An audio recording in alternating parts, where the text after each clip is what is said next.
दिनांक 19 जुलाई 2021, class 12th, subject biology. आज का जो हमारा टॉपिक है बच्चों वो है डीएनए फिंगरप्रिंटिंग। अभी तक हम लोगों ने डीएनए के बारे में पढ़ा था और डीएनए की क्या क्या खूबियाँ होती हैं उनके बारे में जानकारी की थी। पहले बच्चों डीएनए फिंगरप्रिंटिंग क्या है, ये एक ऐसा प्रोसेस है, अगर सामान्य रूप से देखा जाए तो ये एक ऐसा प्रोसेस है जिसके अंतर्गत किन्हीं दो व्यक्तियों का आपस में डीएनए मैच करके और कई सारे विवादों का हल निकाला जा सकता है। जैसे कि मान लीजिए कोई मर्डर हो गया है और अब हमें उस सस्पेक्ट व्यक्ति को 5 व्यक्ति सस्पेक्ट में आए हैं, तो हम कैसे पहचानेंगे कि जो सही जिसने जो हत्या आरोपित व्यक्ति है जिसने मर्डर किया है वो उसको कैसे पकड़ेंगे। तो उसके लिए हम लोग उसके डीएनए को लेकर और जो स्पॉट से यानी जो मर्डर स्पॉट है वहाँ से जो डीएनए मिला हुआ है उससे उसको मैचिंग करके जो है इसको आसानी से पकड़ सकते हैं। डीएनए फिंगरप्रिंटिंग के लिए हम डीएनए के जो बैंड्स होते हैं उनको मैच करते हैं। उसमें कुछ स्ट्रक्चरल जीन्स होते हैं, कुछ जीन्स होते हैं, कुछ नॉन फंक्शनल जीन्स होते हैं, उनको आपस में मैच कर लिया जाता है। आप लोगों को यहाँ मैं बता दूँ एक खास बात, सभी व्यक्तियों का 99.9% डीएनए सेम रहता है और मात्र 0.1% डीएनए में ही जितना भी कुछ चेंजेस होता है उसी से उस डीएनए फिंगरप्रिंटिंग की जांच की जाती है। प्यारे बच्चों, इसमें बहुत सारी समस्याओं का निवारण आसानी से कर सकते हैं। देखिए, डीएनए फिंगरप्रिंटिंग तकनीक का उपयोग आपराधिक मामलों की कुत्तियाँ सुलझाने के लिए किया जाता है। इसके साथ ही मातृत्व, पितृत्व या व्यक्तिगत पहचान को निर्धारित करने के लिए इसका प्रयोग होता है। मतलब देखिए, जैसे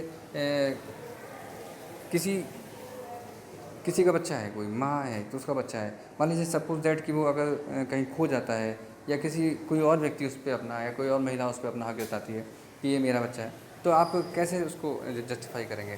तो सबसे देखिए, ऐसे तो अगर हम सामने देखें तो सभी से प्यार होता है, लेकिन अगर हम एग्जैक्टली अगर कहें तो दोनों का डीएनए मैच करेगा।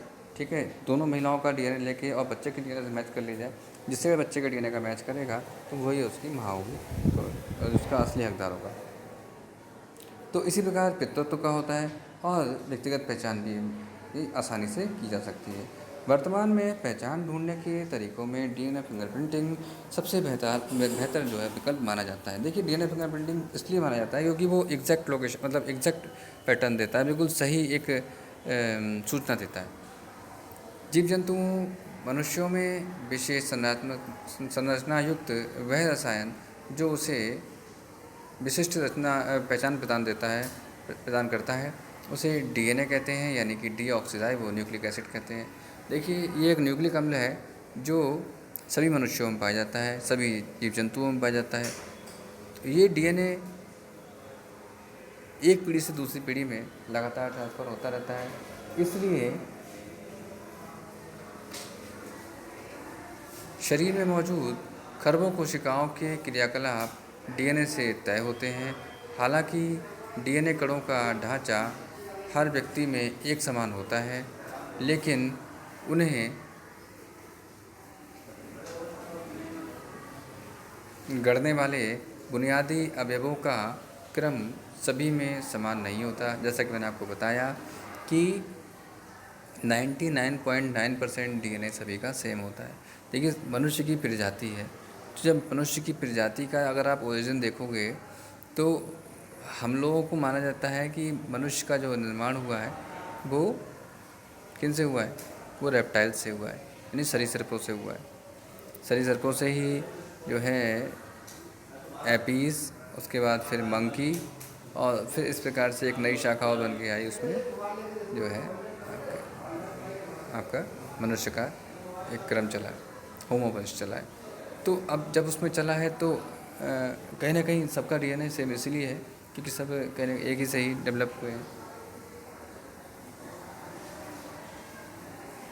सबका डीएनए भी सेम होगा। एक ही प्रजाति के सदस्यों के बीच पहचान ढूंढने के लिए इस अंतर का प्रयोग किया जाता है। इस प्रक्रिया को जेनेटिक फिंगरप्रिंटिंग और डीएनए प्रोफाइलिंग भी कहा जाता है। 1984 में ब्रिटिश लीसेस्टर विश्वविद्यालय के वैज्ञानिक सर एलेक जेफरी ने इसका विकास किया था। यानी समझ जाइए कि बात क्या हो रही है। बात हो रही है कि डीएनए फिंगरप्रिंटिंग की खोज एलेक जेफरी ने सन 1984 में की थी, जो कि इंग्लैंड के रहने वाले थे। इस पद्धति में किसी व्यक्ति के जैविक अंशों जैसे रुधिर है, बाल है, लार है, वीर्य है व दूसरी कोशिका स्रोतों के सहारे उसके डीएनए की पहचान की जाती है। देखिए, डीएनए की बात जब होती है तो हमारा शरीर बहुत सारी कोशिकाओं से मिलकर बना हुआ है। प्रत्येक कोशिका में एक न्यूक्लियस है, सभी में होता है, कुछ में छोड़कर। कुछ में जैसे क्या, रुधिर यहाँ लिखा हुआ है तो रुधिर की लाल रुधिर कणिकाओं को छोड़कर सभी में डीएनए होता है। केवल लाल रेड ब्लड सेल्स जो होती हैं उनमें डीएनए नहीं होता है। पूर्वावस्था में होता है, बाद में नहीं रहता है, ख़त्म हो जाता है। तो उसमें डीएनए नहीं होता है, उसमें न्यूक्लियस ही नहीं होता है। तो केंद्रक नहीं होता है तो डीएनए भी नहीं होगा। तो जो डीएनए वैसे सामान्य सभी कोशिकाओं में तो डीएनए पाया जाता है, तो डीएनए कहाँ होगा? वो गुणसूत्र में डीएनए होता है। भाई डीएनए मिलके गुणसूत्र बनाते हैं, और गुणसूत्र कहाँ पाए जाते हैं? वो न्यूक्लियस में पाए जाते हैं। ठीक है, और न्यूक्लियस कहाँ होता है? सेल में होता है। तो आप चाहें बाल से लेके, सर के बाल से लेके और पैर के नाखून तक किसी भी कोशिका को देख लीजिए, वो सब क्या है?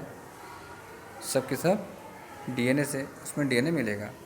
ठीक है, बाल है, लार है, मुंह में लार आती है, ठीक है, ठीक है, सीमन है और सब जितने भी और जो भी कोई कोशिका है तो उन सबके डीएनए की पहचान की जाती है। डीएनए फिंगरप्रिंटिंग स्पेसिफिक डीएनए क्रम का इस्तेमाल करता है जिसे माइक्रो सैटेलाइट कहा जाता है। देखिए, मैंने आपको बताया कि छोटे छोटे से खंड होते हैं। जैसे डीएनए का कोई खंड है तो किस गुणसूत्र का है, इसकी मैपिंग हो चुकी है, पहले हो चुकी है बेटा। आप लोगों को शायद क्या बताऊं, सन 2003 में इसको पूरा कर लिया गया था। सन 2003 से सन 2006 में एक डीएनए को लेकर पूरा कंप्लीट किया गया।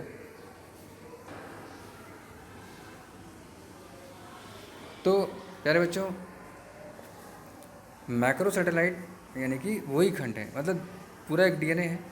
डीएनए में कुछ खंड ऐसे होते हैं जो फंक्शनल होते हैं, तो उनसे प्रोटीन बनता है, ठीक है, उनसे एमआरएनए बनता है। तो वो एमआरएनए वाले जो होते हैं वो जीन्स कहलाते हैं, और जो नॉन फंक्शनल होते हैं क्या होते हैं? वो इंटाइन कहलाते हैं। तो वो इंटाइन जो है, ठीक है, जो है इंटाइन्स जो होते हैं उनको जो है हटाया जाता है नहीं, अगर नहीं भी हटाए जाते हैं तो भी उन्हीं को ही मैच किया जाता है, क्योंकि वो सबके सीक्वेंस एक जैसे नहीं होते। ठीक है, मैक्रो सैटेलाइट डीएनए के छोटे छोटे टुकड़े हैं। ठीक है, शरीर के कुछ हिस्से से इनकी संख्या अलग अलग होती है, शरीर के कुछ हिस्सों में इनकी संख्या अलग अलग होती है। फोरेंसिक विज्ञान मतलब देखिए अलग अलग शरीर में अलग अलग होगा। मनुष्य तो सारे हैं लगभग, देखिए कितने 800 करोड़ जनसंख्या है, लेकिन सबका क्या है? डीएनए कुछ ना कुछ ज़रूर अलग होगा। समान युग्मज को छोड़कर, समान ट्विंस को छोड़कर, एक ही जाइगोट से उत्पन्न जो ट्विंस होते हैं, ठीक है, मोनोजाइगोटिक ट्विंस जो होते हैं, उनको छोड़कर बाकी सब में डिफरेंट डीएनए होता है। अब कहेंगे सब मोनोजाइगोटिक क्या होते हैं? देखिए, एक ही जब भ्रूण डेवलप हो रहा होता है तब उसमें खांचा बन जाता है, और जो है उससे 2 शिशुओं का निर्माण हो जाता है, जिसे हम लोग जुड़वा बच्चे कहते हैं। समान, एक दिखने में एक जैसे होंगे, दोनों या तो लड़के होंगे या फिर दोनों लड़कियां होंगी, क्योंकि उनका जो नेचर था वो पहले ही फिक्स हो गया था कि, और बाद में उनमें फिर डिवीज़न हुआ है, उस जो मॉडुला बॉल में डिवीज़न हुआ है तो बाद में हुआ है, पहले नहीं हुआ है। तो उसके बाद तो या तो वो एक सेम एक जैसे, बिल्कुल डीएनए उनका एक जैसा होगा, सारी चीज़ें एक जैसी होंगी, जेनेटिक मटेरियल पूरा एक जैसा होगा और सारे फीचर्स एक जैसे होंगे।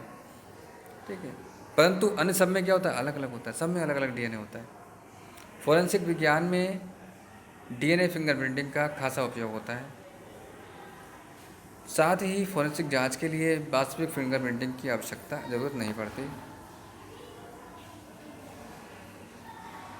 इसकी मदद से अपराधी को महज एक बूंद के आधार पर ही पकड़ा जा सकता है। ये मतलब देखिए, एक छोटा सा डीएनए खंड चाहिए, डीएनए का एक सेल चाहिए, केवल जरा सी सेल। कैसी होती है? माइक्रोस्कोपिक होती है। सोचिए कितनी छोटी होती होगी, कैसी होती है? वो माइक्रोन में होती है, माइक्रोन जिसे बोलते हैं उसमें होती है। तो सोचिए आप कितनी छोटी होती होगी। अब हमें केवल इतनी सी चीज़ चाहिए, और बाकी डीएनए जो उसके अंदर होता ही है, डीएनए को खोल दिया जाता है। डीएनए सैंपल को लिए गए डीएनए एंजाइम द्वारा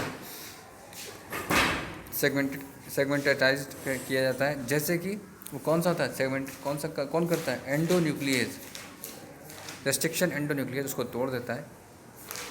इसके बाद इसकी छानबीन करके एक्सरे फिल्म पर एक्सपोज किया जाता है। जहाँ वह ब्लैक जहाँ वह ब्लैक बार बनाते हैं, जिन्हें डीएनए फिंगरप्रिंटिंग कहते हैं। तो इस प्रकार से प्यारे बच्चों, आप लोगों का ये टॉपिक जो है क्लियर हो गया है, डीएनए फिंगरप्रिंटिंग। इसको आप लोग नोट कर लीजिएगा। थैंक यू सो मच, याद भी करेंगे।